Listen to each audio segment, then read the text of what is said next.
go to sleep right now, if you don't mind.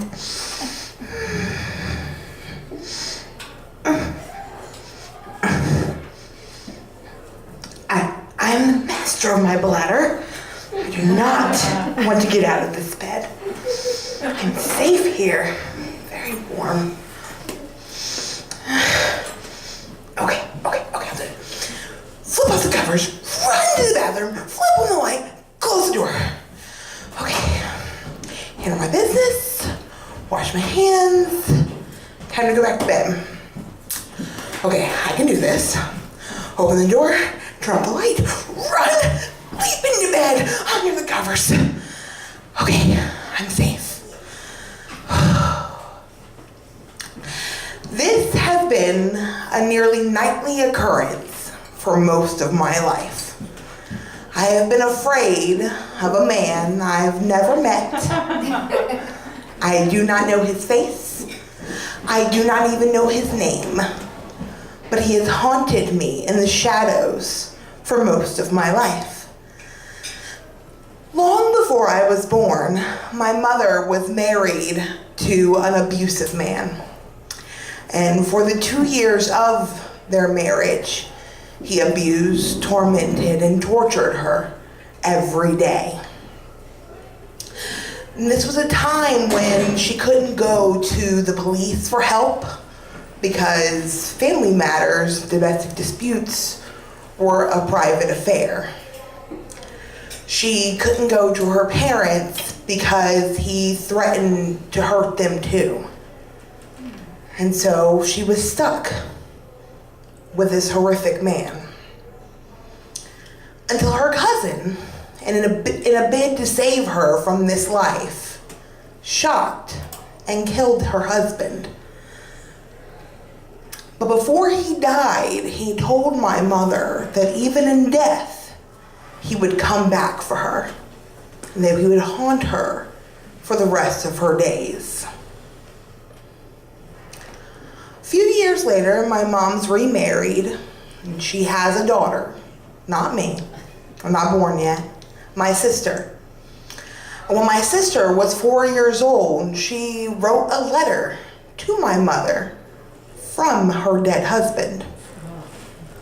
And in this letter, my sister described things that she could not have known.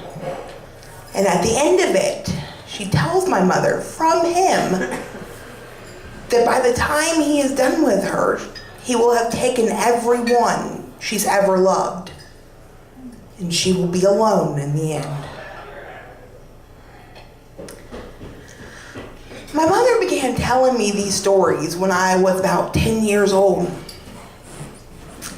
At this time, she had buried another husband, a son, her mom, and earlier that year, her dad. I think she really believed her husband's words, that he was coming for her. And all she had at that point was herself and her children. Now, I was the youngest of my siblings, but I was my mother's confidant. I was her person, her strong, willful daughter. And so she shared with me her terrors. And I believed her, every single word. And I was terrified. This man was going to come and take me too. And so I lived with this fear for most of my life, that this man was waiting for me in the shadows, waiting for me to be vulnerable. He was going to get me. But I'm a grown woman now, okay? I don't live with my mom. I'm married to my husband.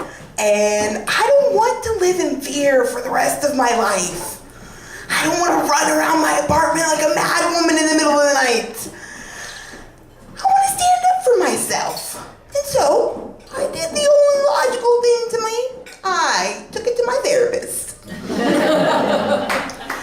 She gave me a few tools. First, the tool of logic. One, I'd never met this man. I was not born or even thought to be born in the time that he was alive. He probably did not have his sights set on me. I had not participated in any seances or played with any Ouija boards, not conjuring up any evil spirits over here. Probably safe in that realm. But just in case logic isn't enough, I'm gonna go buy myself some sage and burn it all around my apartment. Make sure to focus on the entry points, all the windows, all the doors, just to make sure I'm safe. I will bring in all the positive spirits, banish any evil ones.